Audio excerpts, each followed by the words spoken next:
All right, so let's just quickly try to compile and run this just to be sure. So again, this is the name of our project. We can build it just to see if it succeeds building it.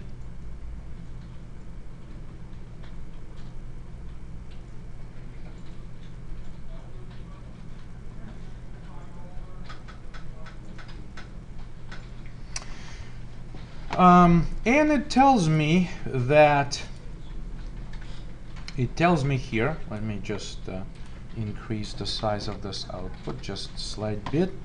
Main Java line number 9 cannot find a symbol shape. Okay, so shape is unknown. So right, so couldn't do it just yet. So what should we make a shape of? Like what type shape should be to satisfy this idea? Have an array of shapes, but be able to populate it with circles and rectangles. Well, first that comes to mind would be that maybe shape is a class. So let's try this first. New Java class named shape. Okay, so shape is a class. We'll say what project is this? Package. Did I click? Let me just make sure I add it to our package so I don't have to struggle with the name of the package. Okay, so name it a shape. All right. So this so shape is a class, right? So shape is a class. Finish. All right. So finish that. The same package. I really don't know what it could do or what it needs to have. Let's just try to compile this. All right.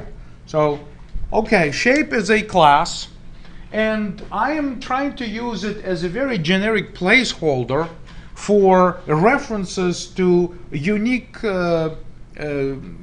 geometric shapes that I would like to have, which I also would like to support. Just like this, just saying new, new, new. And you already see that the environment is pretty unhappy. So we can say, again, project, build, and see what errors we get. And it seems like what it's going to say, that the types are incompatible. So on this line, the next line, drawing the array of shapes, the element inside the array of shapes isn't happy to accept a circle. It just doesn't seem to be happy. Just says, look, shapes and circles are unrelated. All right, they're just unrelated, and you can't, you can't do it. To make them related, we say this. We'll just say, because circle is a kind of a shape, and rectangle is also a kind of a shape, and in the future a triangle will also be the kind of a shape. Then perhaps, maybe, right, what we could do is that we could say that, all right, we understand that in order to connect circles to shapes and rectangles to shapes, maybe we could do this. We'll say extends shape. So what we're saying here is this. Shape is a class. It's, in fact, it's an empty class because it doesn't have anything.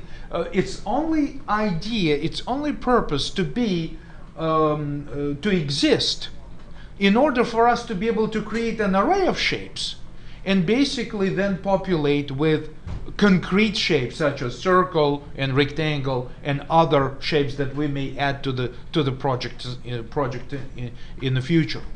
So this is an example of class inheritance. We say we understand that there's something in common between the rectangle and a circle. They're obviously very, very different. All formulas are different. The shape itself is different. However, what should be common is the way we approach the circle and rectangle, when we try to say get area, both of them should be able to say, okay, here's my area, get perimeter, or we could say draw, right? Like draw yourself. Would like to now you go ahead and basically implement some sort of drawing based on what you are and where you position. So things like that. So there is commonality. Clearly the commonality exists, right? So far this commonality that we observe may exist in a form of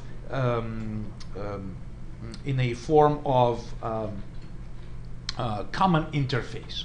However, there may be, I'm just kind of fantasizing, maybe somehow if we'd like to store our shapes in a database, for example, we created some complicated CAD design, right? Computer aided design, like using some CAD software. And now that, you know, there's so many different drawing primitives in memory, we'd like to save it in a database. And next time, the user doesn't have to create it from scratch. Simply go out, get it from the database or from a file of some format and load it in memory and reproduce all these objects from memory. So maybe, if that's the case, typically databases are very good at generating unique IDs for things stored as records in the database. So maybe I could add something like, public, I'm sorry, I'm saying private integer database ID. How about this, right? So there is a possibility that maybe I could add something that will truly be a common data piece shared by triangle and rectangle. Each single one of them will get the database ID, but I don't have to specify it inside the circle, because circle already takes everything from shape. So let me just expand this a little bit. So I say rectangle also extends shape, right? So I do this, and to demonstrate very quickly what I have so far is, perhaps let me move it temporarily to the new tab group. The screen width is very small, so it's not very convenient, but it seems to be fitting okay. So to demonstrate very quickly, just to make a drawing, is that in reality, when all this happens in runtime and our main method basically says new circle, new rectangle, blah blah blah, or, a lot of new things being created, what's going to happen is that, for example, when we say new circle, what happens first is that the circle, and let me move circle to this tab so we can see both side by side. So what happens is that when circle extends shape, shape is created first, right? So shape is created first. It's an object. You know how I like to draw objects like 3D boxes, because they really exist in memory. And of course this database ID will be stored inside this box. So the shape is created. And interestingly is that the circle itself will be created around this box, just like this, right? So this is how the circle is created. And the circle adds to this whole picture its radius, right? So the radius piece is going to be here, and this database ID will be here. But circle becomes an object which physically includes internally the piece named shape. Therefore, so this is the 3D version of it. Let me try yet another type of diagram. If I just use, circles, then this will be the shape, right? The shape in memory. And this will be the circle in memory. That's what would happen. So the shape is part of the circle, right? Similarly, when I create rectangle, same thing. Rectangle, wraps itself around shape, because a rectangle also says I'm extending the shape.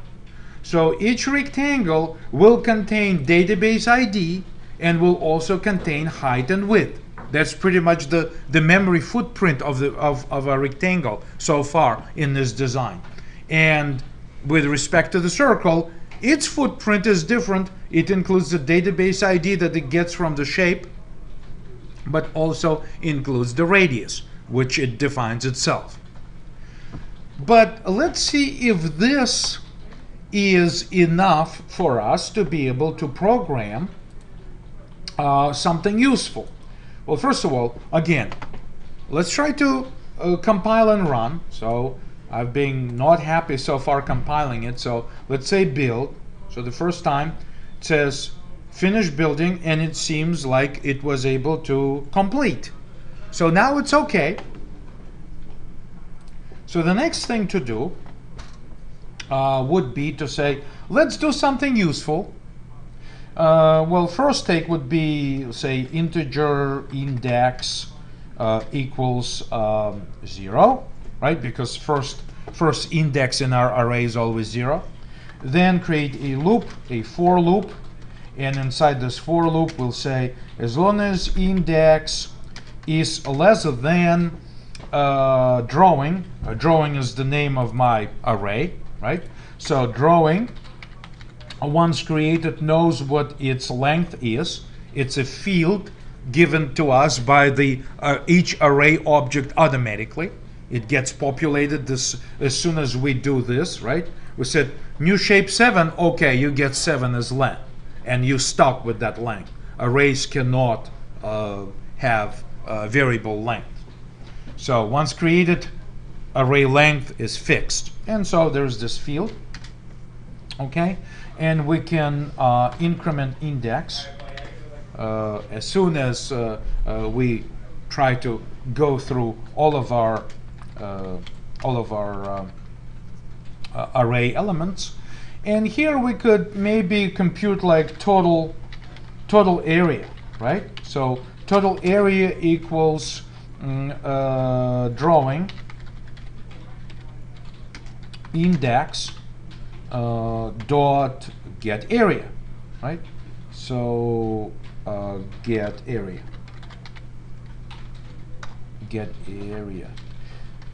Now total area needs to be defined, right? So I can say float total area. Float total area equals 0.0, right? And even this makes this statement unhappy because it talks about loss of precision. But thankfully, there is a suffix such as f, which actually makes 0.0 a float type and not the double type. I think you can do the same thing with doubles. So float is this suffix. All right, so, and then we could display an area, right? We could just say system.out.print print line just total area. Okay, so we print total area. So let's try to compile this thing, right? So here's my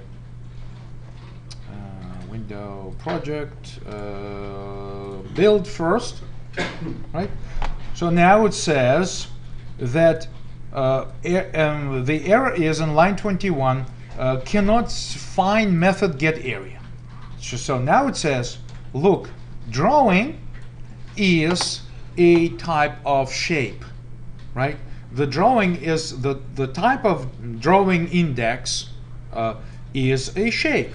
We have an array of shapes, and if you go ahead and look at the shape, and again, let's save this.